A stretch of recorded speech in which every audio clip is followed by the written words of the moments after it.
नमस्कार. आजच्या भागात पारू आदित्यच्या रूममध्ये आदित्यची बॅग भरत असते. आदित्य फोनवर बोलत असतो. फोनवर बोलणं संपल्यावर आदित्य पारूवर रागवतो. त्याला ती त्याची बॅग भरत असते ते आवडत नाही. पारू, हे सगळं काय चाललंय? तू का माझी बॅग भरतेस? कुणी सांगितलं हे सगळं तुला? पारू: आदित्य सर, मी तुमची बॅग भरली म्हणून काय झालं? आदित्य: पारू, तू ब्रँड अँबॅसेडर आहेस आमच्या कंपनीची. किर्लोस्करांच्या किचनमध्ये तू काम करतेस कारण ते तुला आवडतं, सगळ्यांची काळजी घेतेस तोपर्यंत ठीक आहे, पण हे असं बॅग भरतेस वगैरे, तू काय माझी पिया आहेस का? मला नाही आवडत तू माझी अशी कामं केलेली.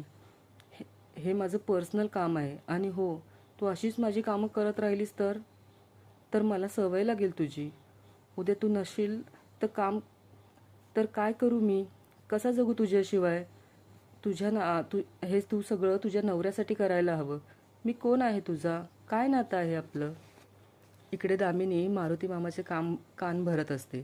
दामिनी पारूची आणि बातमीतल्या नोकर मुलाची तुलना करून मारुती मामाला सांगत असते. नोकर मुलाने मालकाचा कसा गैरफायदा घेतला, तशी चूक पारूकडून झाली तर? मारुती दामिनीने सांगितलेल्या गोष्टीचा विचार करू लागतो. त्याला पारूची काळजी वाटू लागते. इकडे आदित्यच्या रागवल्यामुळे पारूच्या डोळ्यात पाणी येतं. आदित्य पारूला समजावण्याचा प्रयत्न करतो. आदित्य: पारू, हे बघ, उद्या जर का अनुष्काने माझी सगळी ही कामं केली नाही आणि मला तुझी आठवण आली तर? अनुष्का माझ्या आयुष्यात असताना मला तुझी आठवण येणं योग्य आहे का? मी फक्त तुझा मित्र आहे. पारू उठून निघून जात असताना धडपडते. इतक्यात आदित्य तिला सावरतो.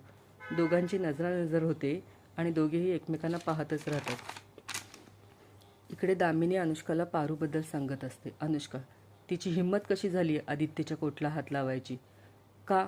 ती तिची लायकी विसरत चालली आहे बहुतेक. आत्ताच जाऊन आईला मॅडमशी बोलते आणि तिला कामावरून काढून टाकते. दामिनी: काहीच फायदा होणार नाही. तू काहीही केलंस तरी ह्या घरातले तुझं नाहीच ऐकणार. दिशा नावाच्या नागिनीपासून ह्या घराला तिने वाचवलंय. प्रीतमला दंश करण्याआधी आणि ह्या घराचा नाश करण्याआधी त्या पारूनं तिचं सगळं पित्तळ सगळ्यांसमोर उघडं केलंय. राक्षसीन होती ती, राक्षसीन. ह्या घराला गिळायला उठली होती. अनुष्का. दिशाचं नाव ऐकताच अनुष्काचा रागाचा पारा चढतो आणि ती दामिनीला गप्प करते. दिशाबद्दल बोलणं ऐकून अनुष्का चिडते. दामिनी: अगं, पण तुला इतका राग का येतोय? दामिनी अनुष्काला पारूपासून लांब राहण्याचा सल्ला देते. पारू डेंजर असल्याचं सांगते. अनुष्का: दामिनी आंटी, मी किर्लोस्करांची होणारी सून आहे. तुम्ही नका काळजी करू. मी बघून घेईन पारूचं काय करायचं ते. अनुष्का निघून जाते. दामिनी स्वतःशीच: ही मुलगी अशी काय? आधी ही मला साधी, सरळ, जीवाला जीव देणारी वाटली, पण आता तर ही त्या दिशासारखीच वाटायला लागली. जाऊ देत, आपल्याला काय करायचं आहे? पारूचा आवड तर मीच घ्यायला जाणार आहे ना. या विचारांना दामिनी खुश होते. इकडे मारुती दामिनीच्या बोलण्याचा विचार करत बसलेला असतो. त्याला पारूची काळजी वाटत असते. इतक्यात पारू तिथे येते. पारू: बा, हाक मारते. इथं कशा पाय बसलायस? मारुती: बरं, तू कुठं होतीस? पारू: आदित्य सरांच्या खोलीत. मारुती काळजीने: कशाला? पारू: कशाला म्हणजे? त्यांची बॅग भरत होते. सगळं नीट भरून दिलं बॅगेत. मारुती: पारू, तू आदित्य सरांची बॅग भरून दिल्यावर आदित्य बाबा खुश झाले असतील ना? पारू: होय, काळजीनं आपुलकीनं बोलत होते माझ्याशी. मारुती: आपुलकीनं म्हणजे? पारू: तुझ्याशी, सावित्री आत्याशी, सर्वांशी जसं बोलतात ना तसं.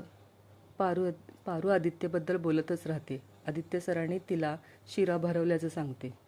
मारुती: का? का त्यांनी का तुला शिरा भरवला? पारू: काय नको ते प्रश्न विचारतोयस बा? ते जाऊ देत, मला समजा आवरून मंदिरात प्रार्थना करायला जायचंय. मारुती पारूला हाताला धरून अडवतो. तू का जाणार आहेस मंदिरामध्ये? त्यांच्याकरता प्रार्थना करायला त्यांच्या घरात माणसं नाहीत का? प्रार्थना करायला पण त्यांना नोकर माणसंच लागतात का? पारूला मारुतीच्या बोलण्याचं आश्चर्य वाटतं. मारुती पारूला: तू काल आलीयस. मी ह्या श्रीमंत लोकांना चांगलं ओळखून आहे. यांना स्वतःची कामं करायला पण नोकर लागतात. स्वतःची हलकी फुलकी कामं पण करायला नको ह्यांना स्वतःला. तुला सांगतो पारू, आपण जोपर्यंत धड आहोत ना तोपर्यंत आपण यांची सेवा करतो, आणि आपण आजारी पडल्यावर आपल्याला 2 घास द्यायला सुद्धा ही लोक येणार नाहीत. पारू: नाही बा, मला नाही पटत हे सगळं. पारू मारुतीवर रागवते. बा, आदित्य सरांबद्दल मी एक शब्दसुद्धा वाईट ऐकून घेणार नाही. मला नाही आवडत त्यांना कोणी काय बोललेलं. मारुती पारूला खूप समजावण्याचा प्रयत्न करतो, पण काहीच उपयोग होत नाही. मारुतीला पारूच्या वागण्याचा धक्का बसतो. मारुती पहिल्यांदाच मालकांबद्दल वाईट साईट बोलत असतो. पारूलाही खूप आश्चर्य वाटत असतं. हे काय बोलतोय बा, असं तिला वाटत असतं. मारुतीचं आदित्य सरांवर किती प्रेम आहे हे पारूला ठाऊक असतं.